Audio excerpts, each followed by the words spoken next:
selama umat masih berpegang teguh dengan Al-Quran akan dibersihkan hatinya.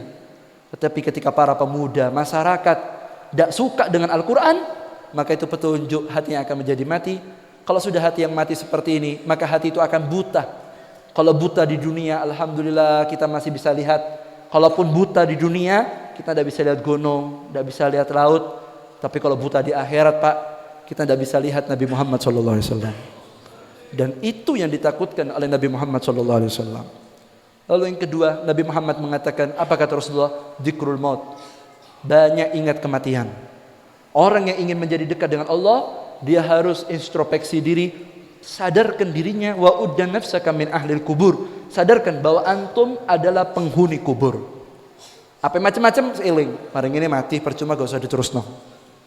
Apa malas ibadah, mikir kok mati aku? Ibadah wis mumpun durung mati. Ketika dia menganggap dirinya itu ahlu mayyit, dia akan mati, hatinya akan lembut. Imamul Haddad bila mengatakan ij'alil maut hasba ainek. Jadikan kematian selalu di depan matamu. Dengan orang yang seperti ini, maka orang yang selalu membayangkan kematian di hadapannya, maksiat yang akan dilakukan akan menjadi batal. Ibadah yang malas akan menjadi semangat. Niatan-niatan dunia, walaupun itu di majlis, walaupun di tempat kebaikan, akan hilang. Karena dia tahu, tidak ada apapun dunia yang akan dibawa. Yang dibawa hanyalah ridha Allah Subhanahu wa ta'ala. Kata Rasulullah, orang yang bisa mengamalkan dua ini, hatinya akan diberikan lembut, dan dia akan didekatkan dengan Nabi Muhammad SAW. Nah, semoga kita memiliki hal-hal yang luar biasa ini, nggih. Maka itu orang yang seperti ini, Pak, nggih, orang yang berusaha mendekat dengan Al-Quran, lalu dia selalu membayangkan dirinya itu ahlu mayyit, hatinya akan hidup. Pak, kalau sampean tahu rasanya hati hidup, sampean baru hidup. Kalau kita belum tahu artinya hati hidup, kita belum hidup, walaupun kita hidup. Makanya orang-orang yang hatinya hidup, itu tidak boleh sama Allah di Al-Quran dibilang mayit, yang boleh. Tapi orang yang hatinya mati, ketika dia hidup, dibilang mati sama Allah Ta'ala. Nabi Musa ini pernah tanglet yang pangeran. Allah tanya sama Nabi Musa. Apa kata Allah Ta'ala? Ya Musa, tahukah kamu siapa hamba saya yang pertama kali wafat? Maka Nabi Musa AS mengatakan, Allahul a'lam. Ya Rabb, engkau yang lebih tahu ya Allah. Maka Nabi Musa mendapatkan kabar dari Allah Ta'ala, ya Musa, awwalu man mata min khalqi huwa iblis. Makhluk yang pertama mati daripada makhlukku yaitu adalah iblis. Padahal iblis sampai saiki masih urip. Ngono pangeran ngomong iblis itu wis mati, padahal masih hidup, Pak. Sampai sekarang iblis ki duwe anak kathah, setan, demit, gundurwo, macam-macam nggih. Macam-macam. Itu semua anak-anaknya iblis, anak buahnya iblis. Sampai sekarang tidak mati, masih hidup. Tapi sama Allah dibilang yang pertama mati iblis. Ketika Nabi Musa akan tanya, terdiam dalam hatinya, Allah menjawab keretek hati Nabi Musa. Allah mengatakan li'annahu awwalu man asani. Karena iblis adalah makhluk pertama yang maksiat kepadaku. Wa man asani katabtuhu mayyitan.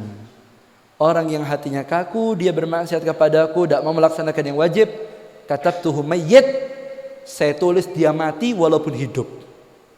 Tetapi orang-orang yang bisa ini, Pak, nyedek ambil Quran, eling mati terus, sehingga hatinya menjadi lembut, dia semangat ibadah. Akhirnya Allah Ta'ala hadiahkan kepada dia bais, semangat. Yang dulunya tidak sholat enteng, saya gak sembahyang kepikiran. Yang dulunya gak sembahyang subuh, ya wis, gak subuhan, gak apa-apa, beb. Ya, kalau di mana? Keturun. Tapi ada orang-orang yang tidak sembahyang subuh, kaget, nangis, ketun. Ya Allah, keturun. Meningkat. Yang biasanya sholat subuh ke masjid, terus tidak ke masjid, itu jadi nangisnya. Ini hidup hatinya. Biasa sholat duha, tidak sholat duha, kepikiran. Padahal sunnah. Sampai level-level majelis, tidak ke majelis, kepikiran. Ini mulai hatinya hidup. Dan akan meningkat ketika dekat dengan Al-Quran dan membayangkan kematian. Hati yang seperti ini, kalau dibawa sampai dia masuk alam kubur, hatinya menjadi hati yang hidup. Sama Allah dibilang di Al-Quran, tidak boleh panjenengan katakan mereka mati, tapi mereka hidup. Allah berfirman dalam kitab suci Al-Quran, wala taqulu liman yuqtalu fi sabilillahi amwata bal ahya walakin la tashkurun. Allah mengatakan hati-hati wong Banyuwangi, ojo sampai ono sing wanen bilang mereka itu orang-orang yang mati yang berjuang di jalan Allah. Pak, orang itu Pak, tidak mungkin Pak mau mengeluarkan waktunya, tenaganya berjuang untuk Allah kalau hatinya tidak hidup, pikirannya akhirat, tidak mungkin. Karena kalau sudah Allah bilang itu mujahid, orang yang berjuang di jalan Allah, sudah pasti orang itu niatnya hanya untuk Allah, tidak untuk yang lain. La untuk fulus, wala untuk jabatan, wala kepingin dipuji manusia. Ketika dia menyampaikan ilmu pun dia tidak kepingin dianggap alim, wala syek minal asya, daripada madhahir dunia, tidak mau. Berarti mujahid sungguhan ini.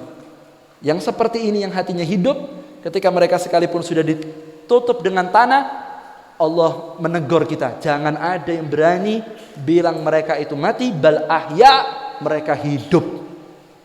Walakin la tas'ur, cuma kamu tidak merasakan kehadiran mereka. Dalam ayat yang lain Allah mengatakan inda rabbihim yurzakun, bahkan mereka orang yang hatinya hidup ini bukan hanya di dunia saja dia mendapatkan kenikmatan, bahkan ketika dikubur inda rabbihim yurzak, dia akan mendapatkan rezeki dan rezeki yang paling hebat. Orang yang seperti ini hati yang hidup akan diizinkan menatap dengan sempurna zat Allah dan wajah indah Nabi Muhammad sallallahu alaihi wasallam.